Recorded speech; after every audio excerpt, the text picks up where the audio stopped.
E agora eu queria falar de uma coisa que é um assunto que, cara, eu acho que da Bíblia é um dos assuntos que eu mais estudei, que é escatologia, que são os tempos Finais. finais. O que está acontecendo? A gente está vivendo os tempos finais, há sinais, segundo a Bíblia, proféticos, e a gente não falou dessa pedra Ah, tá. Isso também. aqui é uma coisa simples. Depois eu falo Tá dela. bom. Bom, na verdade, Porque tem esse movimento, né? A claro, pandemia faz parte claro, disso, o anticristo já está aí. Aliás, a gente está perto da segunda volta de claro, eu Cristo, acredito que sim. sim? Mas vamos lembrar uma coisa. Quando os discípulos perguntaram para Jesus: que sinal haverá de tua vinda e da consumação dos séculos, do fim do mundo, Jesus falou assim: olha, cuidado que ninguém engane vocês. Porque Primeira coisa que ele já virão, falou. cuidado, virão muitos em meu nome dizendo: eu sou o Cristo, e enganarão a muitos.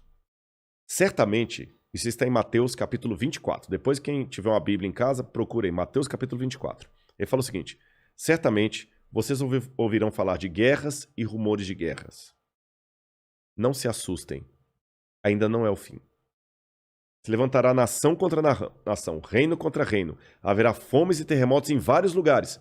Mas isso é apenas o princípio das dores. Princípio das dores, exatamente. Então veja bem, guerra tem no mundo desde que o mundo é mundo. É. Fome, a Bíblia fala fome no Egito na época de José. Então não vou falar assim, não, o mundo está chegando ao fim porque está tendo guerra.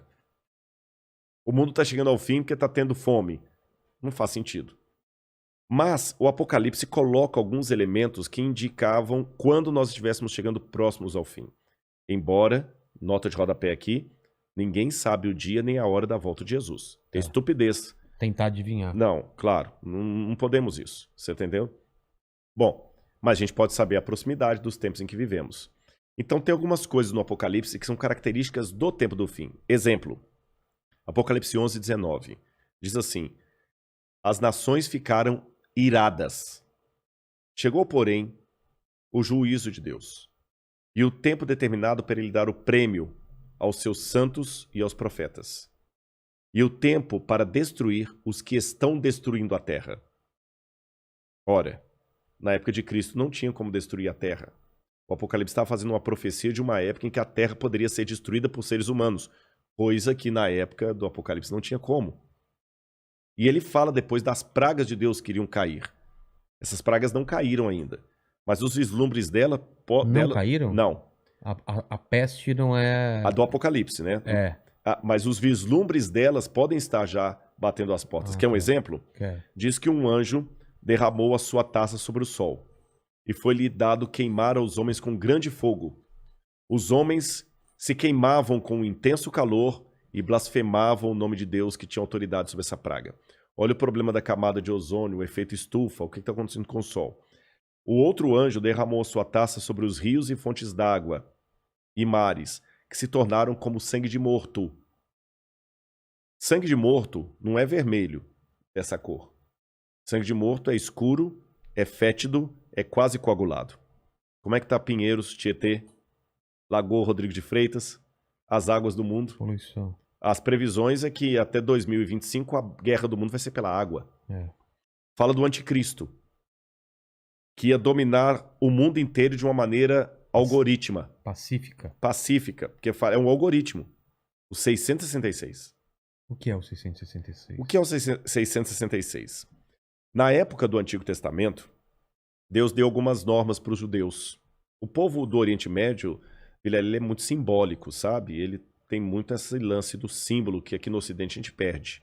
Então o judeu pode olhar, ele usa o paiot, que significa alguma coisa, o kippah, que é aquele chapeuzinho na cabeça. E Deus falou o seguinte: olha, vocês vão pegar a lei de Deus, escrever um resumo da lei de Deus e vão colocar por frontal entre os olhos, numa caixinha aqui, e também na mão de vocês. O judeu hoje usa na mão esquerda. É. Pode olhar aqui no Muro das Lamentações, você vê o judeu orando lá, né? Baruch atah Beshem Adonai Eloheinu melech haolam. E ele vai orando no muro e ele tá com aquela caixinha preta aqui e outra na mão. Aí no Apocalipse a gente vê que o inimigo, o diabo, que se vale do anticristo, assim como Deus envia o Cristo... O anticristo é a versão do Cristo pro demônio. Pro demônio, o anticristo. Ele faz uma paródia de Cristo. Aí, como Deus no Antigo Testamento pediu aos judeus para ter a lei de Deus na testa e na mão, o anticristo coloca também um sinal, uma marca, na testa e na mão. Então significa uma época em que a lei de Deus vai ser questionada. Nessa época em que a lei de Deus for questionada, diz o Apocalipse, ninguém poderá comprar nem vender, senão aquele que tem a marca da besta e o número do seu nome. Ora, esse número é 666. Aí muita gente pega isso e fala o seguinte, então vou começar a calcular, Hitler dá 666, o Papa, o Saddam Hussein, Bill Gates, até a Ellen White, que é uma pioneira do Adventismo, ela dá 666, mandíbula todo dá 666, né? No grego está o seguinte, aquele que tem entendimento, calcule. E essa palavra calcule no grego ali é a mesma palavra para faça a contabilidade daquilo que o anticristo vai fazer. E o que o Apocalipse deixa bem claro é que o anticristo vai ser a revigoração do Império Romano, que era o inimigo do povo de Deus. E por que 666? Na cultura da Babilônia, o 6 era o número base para você fazer qualquer cálculo. Era um número divino. Tanto é que quando Nabucodonosor ergue uma imagem, ela tinha 60 côvados por 6. 60 por 6. O 6 era um múltiplo divino. E ali você tem o 666, múltiplo de 6. Agora o Apocalipse fala que ele vai controlar a economia. Os povos da terra vão segui-lo. Ninguém vai poder, falando quem pode pelejar com ele. E o que nós estamos vendo agora é o mundo caminhando pela primeira vez na história para uma unificação mundial. De moeda? De tudo. Parece até teoria da conspiração que eu vou falar, mas não é. O mundo está caminhando para uma unificação. Rodrigo, mas nunca. Aqui no Brasil mesmo a gente vê a briga dos de esquerda com os de direita. O pessoal não está entendendo. Essa unificação não significa unificação de mente, mas unificação de propósito. Que é um exemplo que o mundo pode se unir por um propósito, apesar de se odiar mutuamente. A pandemia. Exatamente. O Irã está usando máscara, Israel também está usando máscara. Os palestinos estão jogando foguete lá em Israel, o Hamas, mas o israelense está usando máscara, o palestino também. O egípcio está usando álcool em gel, o iraniano está usando álcool em gel, o americano está usando álcool em gel, o russo está usando álcool em gel, então o Putin está usando álcool em gel. A mesma coisa o presidente do Brasil, o presidente da Argentina, da Venezuela, o mundo parou. Então é possível essa união do mundo inteiro em algumas coisas mesmo. Ela não só é possível, como ela é um caminho sem volta. Por que está falando tanto em criptomoeda?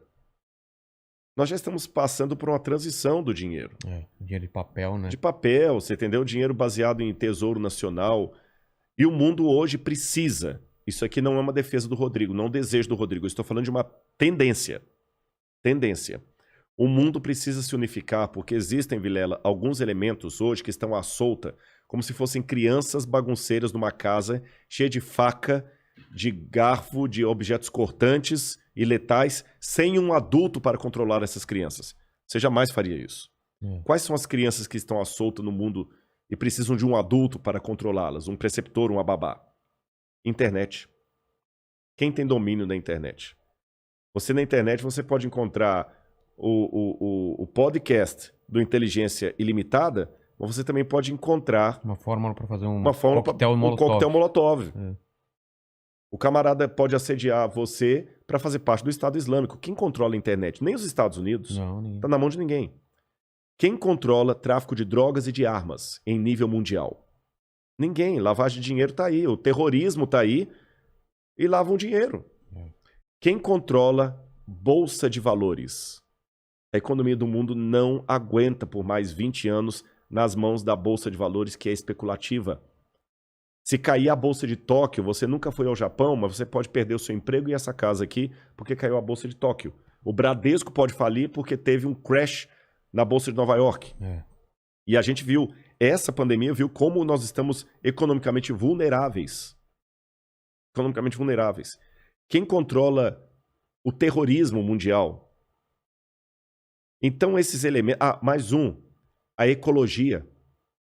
Não quero entrar no debate se a Amazônia é nossa ou não é nossa. O fato é que se a gente não cuidar da Amazônia, o mundo todo se ferra, caramba. Você tá entendendo? Então não tem mais esse negócio assim, é meu. Então hoje a gente precisa de um governo único que com leis mundiais controle a internet, bolsa de valores, que vai desaparecer, o reset está aí, controle a economia, gastos, terrorismo e tudo mais. E os países, por mais que continue havendo direita e esquerda, situação e oposição, não interessa, Islã e cristianismo, vai precisar se unir, não porque eles se amam, porque não tem outro jeito.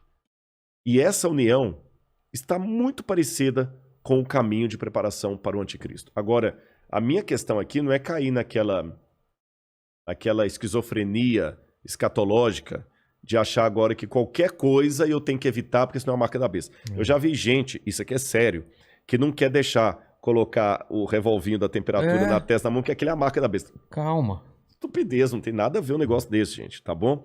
Agora, quando esse governo único se interpuser entre a minha fidelidade a Deus e a minha fidelidade ao Estado, esse é o único momento em que eu estou livre perante Deus para ter uma desobediência civil, social.